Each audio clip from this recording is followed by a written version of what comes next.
Hello, everybody, and welcome to another episode of United Talks podcast. And today we're doing the takeaways show with regards to the takeaways from the game against Leicester. We would usually do seven, but today we're doing four because there's no need breaking down too many things with regards to how the game panned out. Overall, it was a game of two halves: lethargic first half, energetic second half. But it is what it is. Manchester United secured a dramatic comeback victory over Leicester City in the FA Cup fourth round, with Harry Maguire's injury time header proving decisive. I mean, it was most probably an offside goal, clear offside, but there's no VAR. And also, Leicester City could have, Leicester City's goal could have been called offside as well, because at the time of the shot, the Cordova read was offside. So it is what it is. The win saw United advance to the fifth round, highlighting positives and both positives and areas for improvement. Here's what we learned from the game, basically. United's number one, first half woes continue. United's first half performance was yet another example of the struggles at Old Trafford this season, especially the way we've played and the way we've performed at home. I mean, the team failed to register a single shot on target and looked disjointed in attack and defense. Leicester capitalized on the lethargy with Bobby de Cordova Reed scoring an easy header after Onana parried with Ndidi's shot.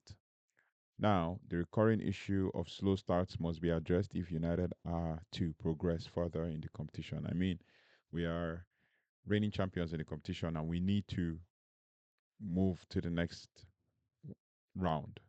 I mean, we need to move past even the fifth round because the fifth round is also going to be a tough round. So, yeah. So, number two, Ganacho's impact off the bench. Alejandro Ganacho's introduction in the second half changed the game. The young winger provided much needed energy and creativity, almost scoring with a deflected shot that was miraculously cleared off the line by Caleb Okoli. Ganacho's direct running and willingness to take on defenders were instrumental in United's equalizer as he set up Joshua Zirkzee for a close range finish, and his impact highlighted the improvement. I mean, the importance of having having dynamic options on the bench. One thing I liked about the way Garnacho approached the game is more like the moment he came on or came in, he was also defending as well, running back as a winger should, but also as an inside 10 or inside forward. And it was very interesting that we could actually see Garnacho play the way he did, even though he's made more impact coming off the bench than starting games and all of that. But yeah, he got the man of the match, the official man of the match. Even though I gave Bruno Fernandes man of the match. If you haven't watched the player ratings, please go watch it after this video. But yeah, Ganacho showed what he was made of. And one thing I also noticed about the game is the moment Ganacho came on, Diogo Dalot stopped kind of playing out wide and started driving from inside. So he became an inside wing back and then allowed Garnacho to go out wide, which gave Leicester City a bit of confusion as to who to follow. And James Justin had a hard time with Garnacho, because if it wasn't Garnacho making that run down the flanks, it will be Diogo Dalot making the run down the flank. So it was a good game for Garnacho as well, and bagging the man of the match was also a good thing for him. Number three, Maguire's redemption moment. Harry Maguire, often a target of criticism over the years, delivered when it mattered most. His powerful header from Bruno Fernandes' free kick in the 93rd minute secured the win. Even though replay showed that he was offside, the VAR was with VAR not in use until the fifth round, United benefited from the decision. But Maguire's aerial dominance and leadership were crucial. Everybody knows he was offside. We're not arguing. Nobody's arguing that it was off or it was not off. But I mean, Maguire's aerial dominance and leadership were crucial. I mean, this moment could be a turning point for the defender who's struggled for consistency over the years. And basically, I don't believe that he has struggled this year. It's just that everybody needs to be on the same page. And when we're talking about defense, it is everybody. It's all of Manchester United, not just one player. And Harry Maguire has showed his mettle. I mean, he was a villain a couple of years ago. Now he is the hero. So, and he has played so well this season. He has done so well, especially against big teams like Man City, Arsenal, and Liverpool. He's done well this season. So, yeah. Now, number four, last but not least, resilience and home fortress in the FA Cup. Despite the poor league form at Old Trafford, United's FA Cup record at home remains impressive. The win marked their 17th victory in 19 FA Cup matches at Old Trafford in regular time. 17 victories in 19 FA Cup matches at Old Trafford in regular time. A start that bodes well for the cup, for our cup ambitions. I mean, Maguire's winner also made him the first Manchester United player to score a stoppage time winner, and yeah, a stoppage time winner in the FA Cup since Anthony Martial in 2016, a season that ended with United lifting the trophy. This resilience and ability to grind out results could be crucial as we aim for silverware.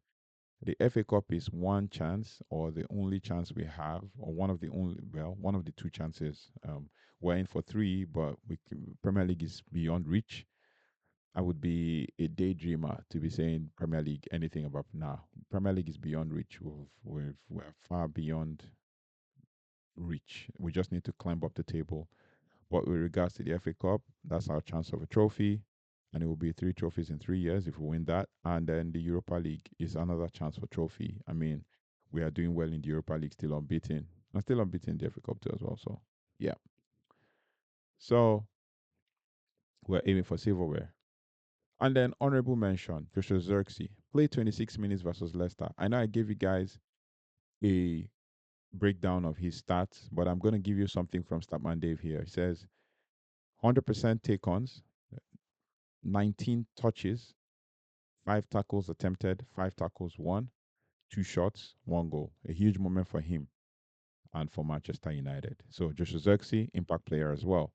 Came in as the 9.5 or one of the 10s and was still playing well, pressing, defending, attacking, holding up play, finding Rasmus Højlund and connecting and linking up play. So, which means that we are in need of players. So, if we have Xerxes doing that role, then we might need one more, two more strikers. If we have to bring in anybody from the academy, Chido Obi, Gabriel Biancheri, anybody, right? So, it is what it is. Now, Manchester United's dramatic win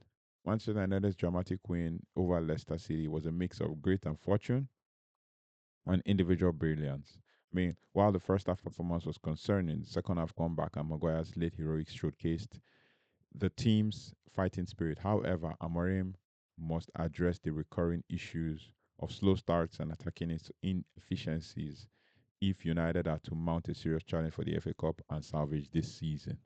So, I saw something somewhere where Ruben Amorim was asked about the Fergie time, and he kind of brushed it aside because basically that's not what's on his mind. What's on his mind is to ensure that Manchester United are doing well and we're winning games. So that is grit. That is intense. That's intense, and that is like showing that he's a manager that has shown that we need to do something. But yeah, Joshua Xerxes done well. And yeah, Amad Diallo, Manchester United Player of the Month, and then Alejandro Garnacho getting the FA Cup Player of the Match, as well as Lisandro Martinez in a happy mood as well. Seems to be doing well. I'm guessing they're still doing an assessment of his injury, but yeah, that's everything we need with regards to the takeaways. I'd have loved to give you 7, but we can only do 4 today because of how the game went. Thank you so much for liking, sharing, and subscribing. If you haven't liked, shared, or subscribed, please do so, as we would like to grow the community. And I really appreciate all of your efforts and your support so far. Take care, goodbye, and God bless. And I'll see you in the next one. God bless.